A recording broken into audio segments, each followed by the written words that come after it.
Hello，大家好，我是多比。那这位呢是我们家的拉德老师。Hello，大家好。那这一期呢是我特别期待的一期，因为这期要讲的是一位三国明星的大咖。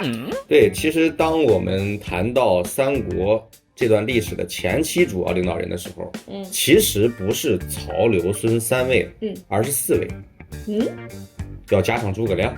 哦，诸葛亮，对，我们这一期要讲诸葛亮。对，这可不是我说的，因为这个至少是在《三国志》的陈寿眼里边，他就是这样看的。那为什么？因为诸葛亮啊，这个人他单独有传。你想想看，从公元184年，汉灵帝时候黄巾起义开始，到公元280年西晋灭吴，那么总共是96年的三国史，得到《三国志》收录的人物只有477位，比起清代毛宗冈统计的《三国演义》当中有名有姓的980人来说，已经有503人不配有姓名了。那么即便是配有姓名的，也多是好多人合为一传。你比如说袁绍、刘表传，两个人，对，关张、马黄、赵传，周瑜、鲁肃、吕蒙传，三个人了，等等，对。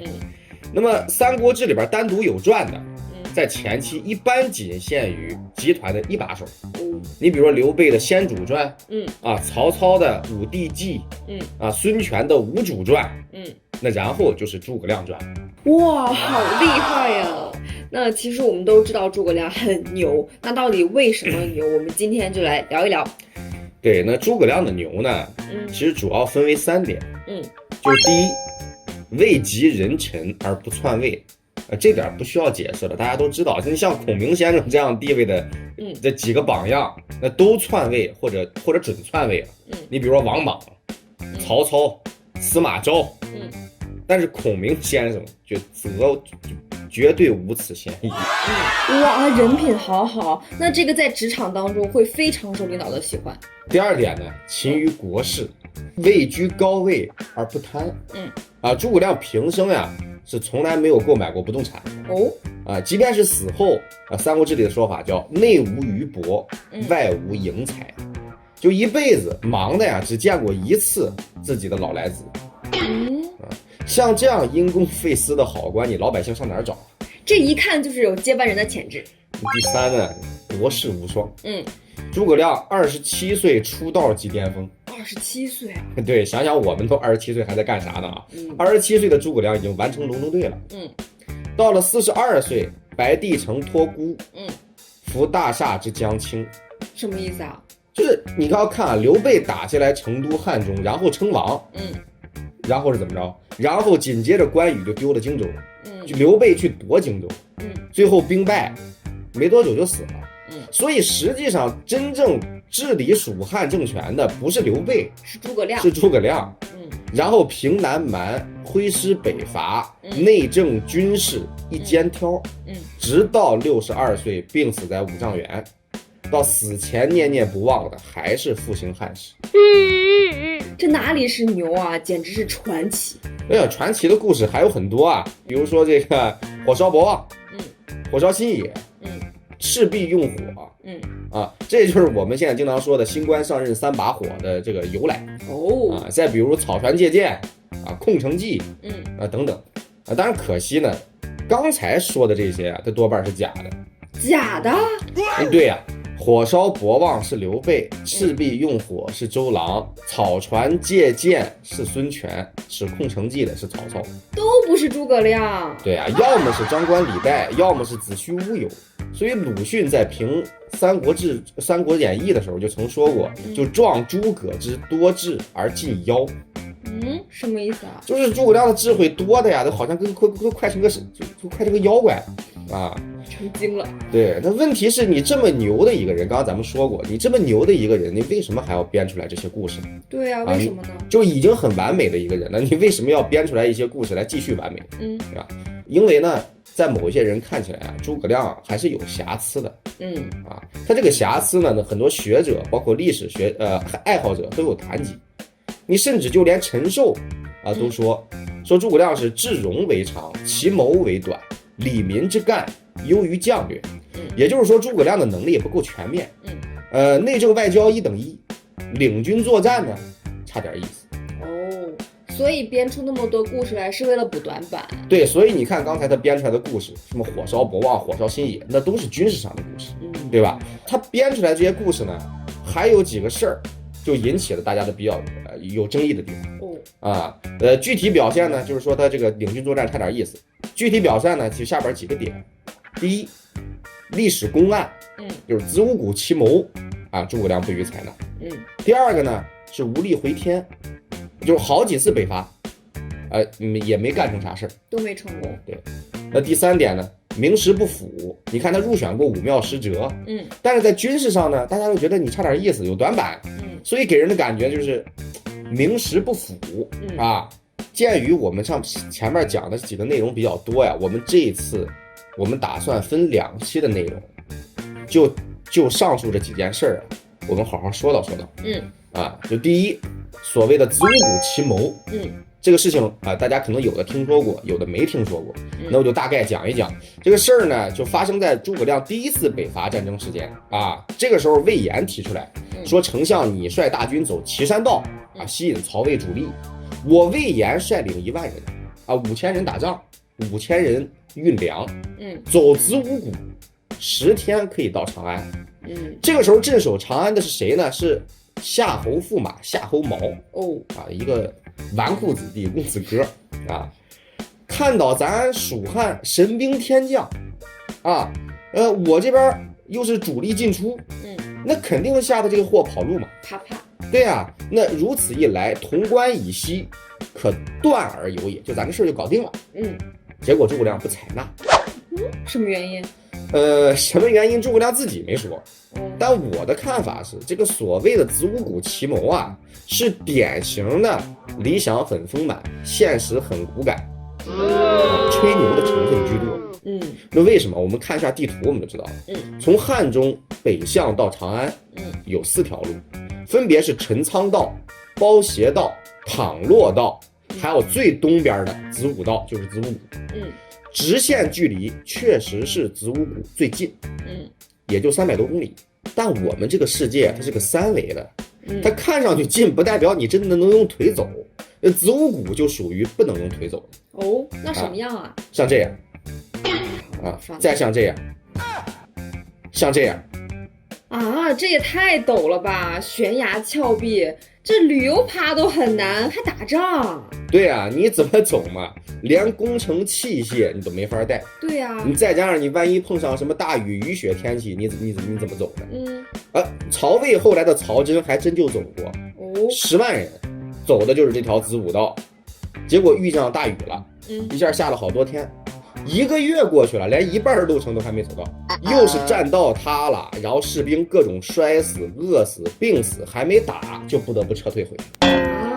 对，而且你1万人挤在这样的路上行军呢，运粮、行军、大军都挤成一条线了，因为你路很窄嘛，对不对？你很可能队伍的头都出去了，尾还需要好几天才能出来。你在玩贪食蛇吗？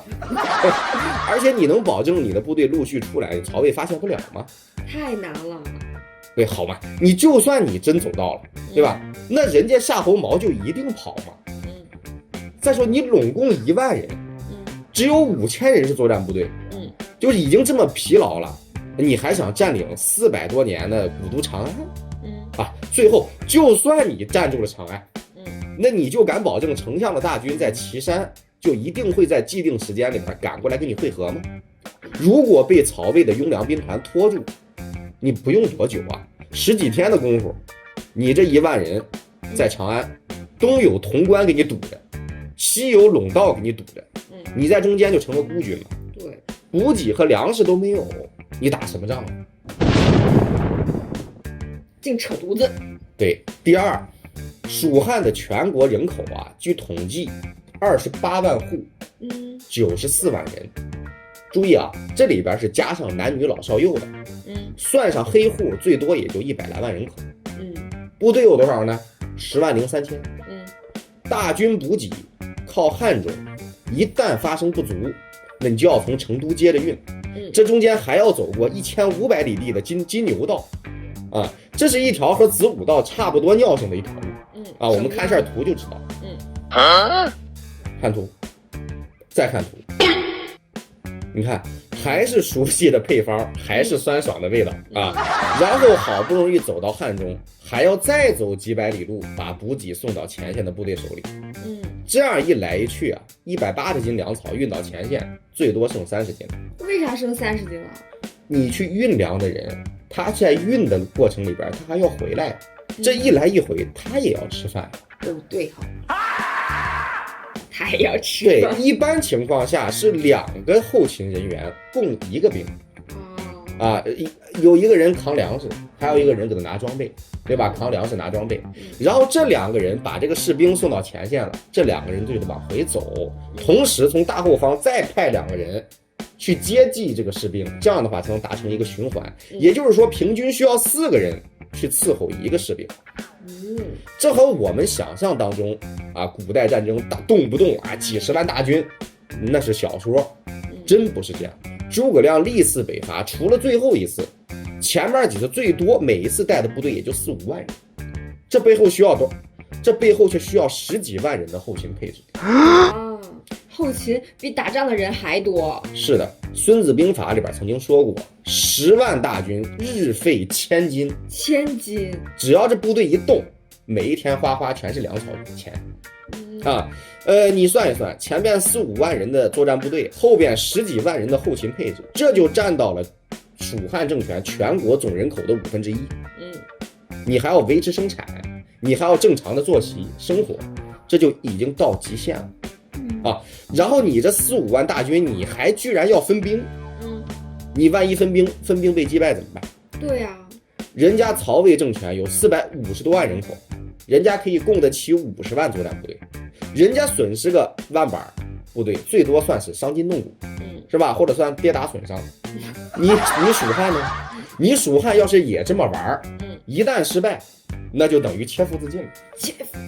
对，再说了，我们想一想啊，在明代的时候，努尔哈赤在萨尔浒战役中，面对敌强我弱的形势，都知道集中优势兵力各个击破。难道丞相不懂？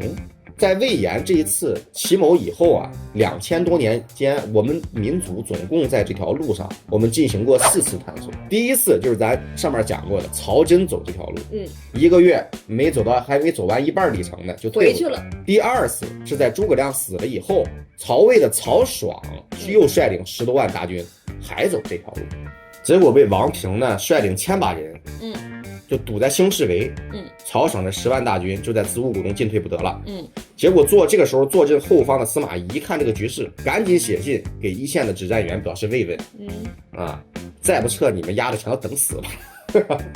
结果还是被蜀汉的费祎截断后路，10几万大军几乎全军覆没。全军覆没。对，第3次到近代西安事变的时候，西安事变，对，国军陆军中将王耀武将军率领部队走这条路去救蒋介石，结果部队还没走到，西安事变就和平解决了。我们近代的人都快不了啊，你古代的人就快得了？他是没看过三国吧？当然成功的案例也是有的唯一一次。就是相传当年唐玄宗给杨玉环运荔枝，走的就是这条路。就是这条路啊。对，所谓一骑红尘妃子笑，无人知是荔枝来。可问题是你这是送水果，不是送大军呐。但2000年来也就这么一次没有在这条路上翻车的案例。那是这条路是送快递的。对，最后一点很关键，汉中北向到长安的这4条路呀，都是北高南低。曹魏从长安打过来，一路下坡，你还这么难走。你魏延一路上坡，你还什么10天就可以到长安？你真以为自己是超人呢？把内裤穿外边就能飞了？那为什么还有人替这个魏延这个鸣不平啊？因为读史修史的人呢，他多是文人。没打过仗，对，他们看的更多的是文字，是记录，是平面，有的人甚至都不知道子午道在哪儿，也或者也不知道这条路是啥样，以为就是在地图上那种挥斥方遒一下，指点江山啊，从几何学上讲啊，从 A 点到 B 点2点之间直线最近啊，没错，咱就走这条路。那为啥魏延他身为军人也要吹这个牛？在我看来这一点呢，就是因为魏延这个人呢，从来都是自视很高啊，就是他只要打仗，只要碰到打仗，他每次都要分兵啊，他就是说呢，诸葛亮你带一支部队，啊，我自己带另一支，叫如韩信故事，啊，就是拿自己当蜀汉的韩信了。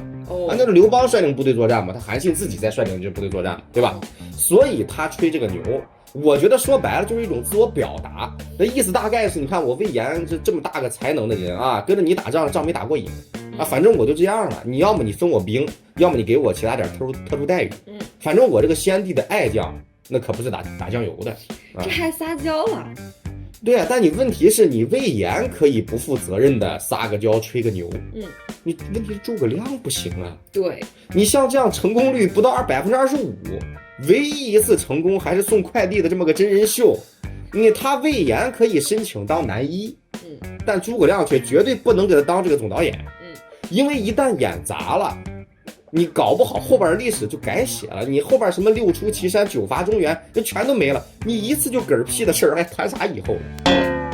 好了，那咱们这次的内容呢就到这里。关于北伐战争和诸葛亮武庙十哲的问题啊，我们下期再来聊。那有什么问题可以给我们留言哦，我们会一一回答的。啊，我会挑着我愿意回的回。好啦，那我们下期见喽，拜拜。拜。